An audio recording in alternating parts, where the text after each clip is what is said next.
For those that use stealth in games, I applaud you. My philosophy has always been akin to Leroy Jenkins, but when pressed, I will reluctantly holster my gun and proceed as quietly as possible, if it means achieving my goal.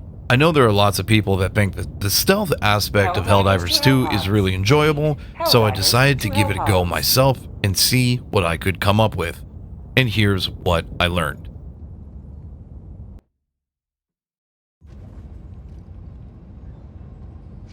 Dressing for the occasion is pretty important. Armor with the Scout perk is extremely advantageous here, since it reduces the enemy's ability to detect you by a solid 30%, and that's a pretty serious factor. It'll also help you to see better on the map, so that's an added bonus. The goal here, at least for me, is mission completion. Clearing everything on the map can be done, but ultimately, as a stealth or a scout, this goal is simply accomplish the mission and return home. The weapons I initially chose were important too. For my primary, I went with the exploding crossbow. I've noticed that it seems to be a good, low noise option. From a distance, when fired, the enemy doesn't always know where the shot came from, so that can be used well in this type of mission. Next, I picked the stun lance as my secondary, figuring it would make no noise when used to fend off anyone getting too close. Lastly, I picked the high explosive grenades, thinking they'd be good to take out warp ships, or if things went poorly, I could use them as crowd control. Lastly, stratagem choices were going to be super important, so here's what I started with. I figured that the orbital Gatling barrage would do nicely as a distraction and could be great at clearing out camps and outposts ahead of my arrival. Next, I picked the jump pack. I knew I'd need to be able to move quickly around the map, and this would make it just that much easier, so it would also allow for faster escapes. The Quasar Cannon was coming with me next. It's versatile and almost always ready to be fired, so it seemed like a good idea. And rounding it all up was the smaller machine gun sentry. Not only could it be used as backup, but more importantly, with a quick recall time, if I needed to do a ninja vanish, it could be a great bait option. The booster took me a while, but I settled on the UAV recon booster. I figured that more info on the map was a good idea, and here's how it turned out. Launch initiated. So it should be noted that I tested these builds that you're going to see on level 1, level 5, and level 9. They changed slightly from each level to level as I learned more about how the build was going to work. Starting off with level 1, I initially attempted to use my machine gun sentry as a bait option, and it seemed to work pretty well, allowing me to get in, retrieve the black box, and move away. All things considered, as long as I didn't move, I was basically invisible. The big takeaway here is as long as you're not sprinting, you're pretty hard to see or hear. Going prone and moving extremely slowly allowed you to basically move directly past enemy units. Crouching didn't prove as effective. Straight up jogging definitely got attention. And sprinting basically put up a giant neon sign saying, "Here I am, come and get me." Once those mechanics were understood, and make no mistake, I already knew these mechanics, but I figured I should point those out now for anybody who doesn't know that. It can be very helpful if this is a build you'd like to try. But once those mechanics were established, then it simply was working with the tools that you brought with you, or me, to see how effectively we could make these missions work. And on level 1, obviously, this went very quickly and very easily, and I had little to no trouble, even without stealthing, to complete the mission. Elevating this to 5, I kept my build exactly the same. I know I said I changed it from level to level. I made a mistake. I am human. So I went into 5 thinking that it wouldn't be that big of a difference between level 1 and level 5, and that I could employ the same tactics as I had previously. Landing on the ground immediately reminded me of how different level 1 through 5 can actually be, and right from the rip, I encountered resistance which set the entire map on my position. This had me constantly in the bushes trying to hide and trying to clean up enemies as I encountered them, which is the exact opposite of how you should be working if you're using a stealth technique. Now, I will admit the machine gun as bait worked flawlessly, allowing me to make quick escapes when necessary, but I had not yet really embraced stealthing. One of the biggest problems I came across were the Watcher. The Watchers are the annoying little floating eyes that constantly rat you out and call in backup. They are probably the biggest issue on the map if you're going to be stealthing. You're going to find yourself hiding from them constantly. Going prone will keep you almost completely concealed from them, even if you have no real concealment, as they don't tend to look down very often. But when they do, you're screwed. Other major problems were the elevated overseers. They are fairly difficult to hit with the crossbow, albeit you can get good with it and pick them out of the air, no problem. But between the Watchers and the elevated overseers, you're going to find a lot of resistance from them. That being said, constantly employing a prone movement structure allows you more time to freely move around the map and not have to worry about constantly being bombarded. One of the really big aspects that made me choose the crossbow, aside from the fact that I had a feeling it was kind of quiet to begin with, was the fact that it's a one-handed weapon. And that means in these types of missions, where we need to collect and carry something good distance across the map, we still have access to our primary weapon, aka the crossbow, while we carry the black box. It's a really, really, really big perk. It was on level 5 that I realized that the stun lance was simply not going to be effective enough for my purposes here. If I'm getting into combat with the enemy, at this point the jig is up. I don't need to be quiet any longer. I should be able to get away quickly and be as effective as possible. So the notes I was taking was that when I tried this on 9, I needed something a little bit more substantial than the stun lance. Staying prone while I was completing the last part of the mission was absolutely crucial and extremely nerve-wracking, but totally worked, even though the entire time the pucker factor was very real.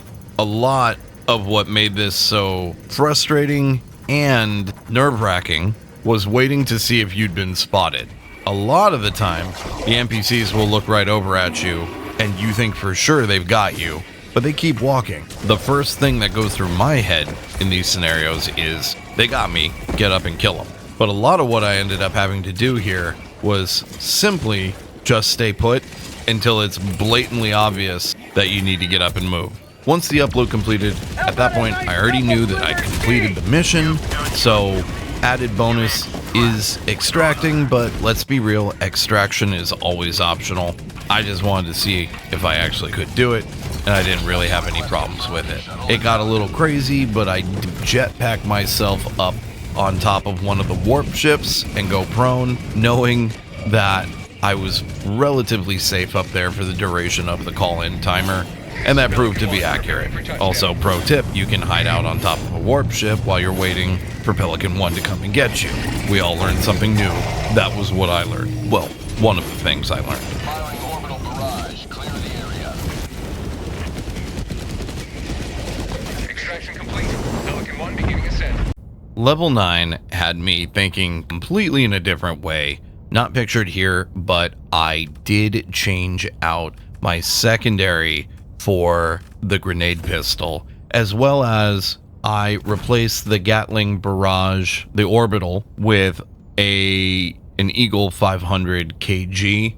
I knew I'd be able to take out warp ships much quicker that way, and that means less stress and frustration on my end. Everything else remained exactly the same, except I did pick localization confusion over the UAV, thinking maybe I could spread out the encounters with the enemy just a little bit more. This time when I dropped in, I was ready for anything. I immediately went prone and called in both stratagems, being the Quasar and my jump pack.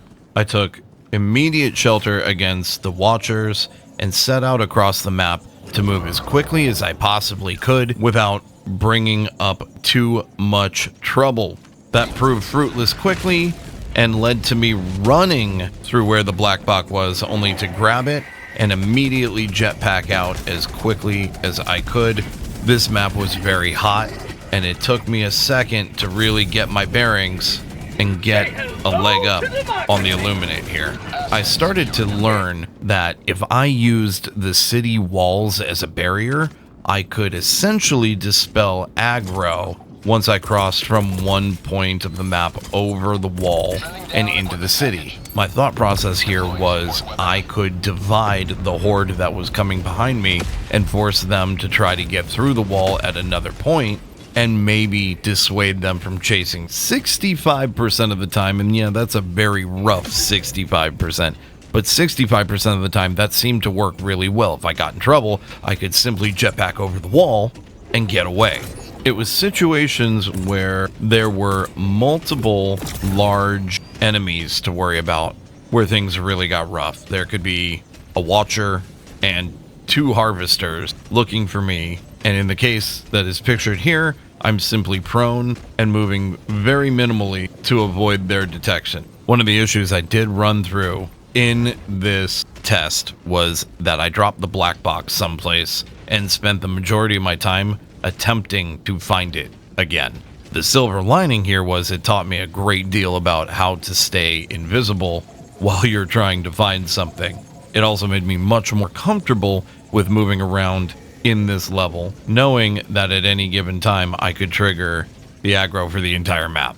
It got me to stay low and slow and move very deliberately. I spent a good amount of time simply waiting. I discovered all the different points on the map, including where I needed to effectively check out. I got discovered a bunch of times. I got into a lot of fights, and I got killed a lot. But I did a pretty good job of immediately disappearing once I was discovered, and I never tried to stay and stand my ground. As a stealth build, it seemed to me that one of the best ideas was simply, once they found you, disappear. And in a typical, hey, Dread gets it manner, that's a pretty good idea. So I utilized my machine gun sentry a lot, especially if it meant I could draw the fire off of me, and it would be the loudest thing on the map. Eventually, I did find the black box, and in a desperate moment, returned it, aligned the satellite, had a major standoff with a Harvester, discovered how potent the Quasar could be to their shields, and then got the heck out of Dodge, knowing that the upload was happening and all I needed to do was stay alive until the end of it to complete the mission. And once that did happen, that was a pretty good feeling. Stealth works, and it works really well. And just as a little bit of fireworks, I did stop to go ahead and blow up a warp ship, because I could. And at this point, I needed that. All in all, the stealth build is actually really fun, and it's extremely effective if you have the patience for it. I personally don't, 9 out of 10 times. But in doing this video, in making this video, it became almost like a challenge. And whether or not I succeeded in my mission, I was going to make this video anyway. But the fact is that this stealth build is powerful enough that at my first run at a Helldive, I was able to complete it successfully. Now, this being said, this is in no way, shape, or form an ultimate build. I don't stealth very often, so that should be put out there. I would absolutely love to hear in the comments what it is that you do if you're a stealth player, how you would improve upon this, what kind of build that you use. I think it'd be really fun to try out some of your builds, so please let me know. All right, well, that's it. That is exactly what I have learned in creating a video about stealthing in Helldivers 2. I may or may not have done this well, but I feel like I gave it a good go. I've got many hours in this game, and doing something different and new is a lot of fun for me. The challenge associated with this one, like I said earlier, my mentality is that of Leroy Jenkins, lends me to not always be comfortable in a stealth role, so this was definitely one that was not only enjoyable and challenging, but it was also really kind of a head scratcher in certain parts. Thank you so much for making it through this video. I really do appreciate it. If you haven't yet, please make sure to sub to the channel and leave a like on the video. If you're ever curious, we are live Monday through Friday, 11:30 to 5 p.m. Eastern Time, and we dive together. I dive with chat, so if you're ever looking for a group, you should definitely come by and hang out and be part of the squad if we have an open spot. We're here on YouTube, we're on Twitch, we're on all the different places that you can find us, so swing on by, be really cool. Thanks again, I appreciate it, and also, like I said earlier, please let me know in the comments how you would modify this or what build you use. I'd like to give it a shot. Alright, you guys have a great rest of your day, thanks again, and I'll see you soon.